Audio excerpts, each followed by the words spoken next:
Nećeš da se pojaviš? Dobro.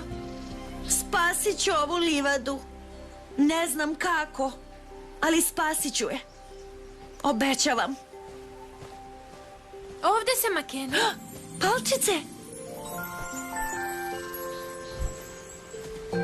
Nije lepo od tebe što si htela da me pokažeš Violeti.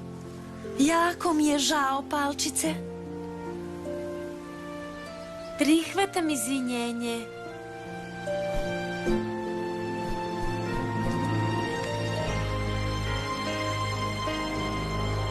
Želim da ti pokažem nešto.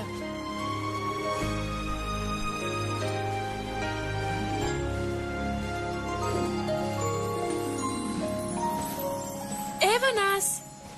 Evo nas. Hajdemo.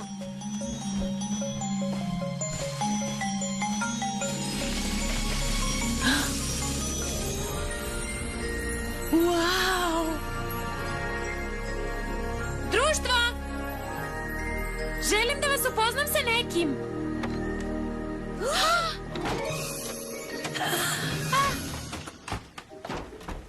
U redu je. Nemate razloga da se bojite. Ona će nam pomoći da spasemo naš dom. Ona mi je prijateljica.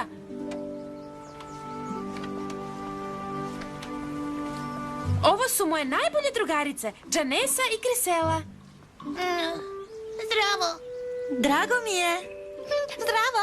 Sviđa mi se tvoj pas. Hvala. Wow!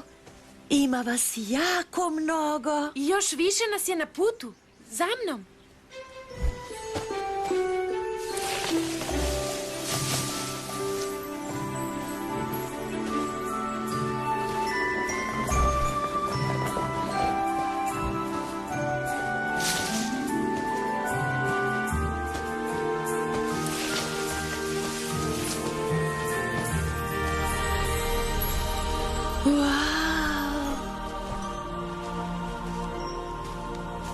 Ovo su pal pupoljci. U svakom od njih su malene pal bebice, koje čekaju da budu rođene kada se sutra otvore cvetovi. Znači, ako radnici iskopaju zemljište, To ne smemo da dozvolimo. pa šta ćemo da radimo? Imam ideju.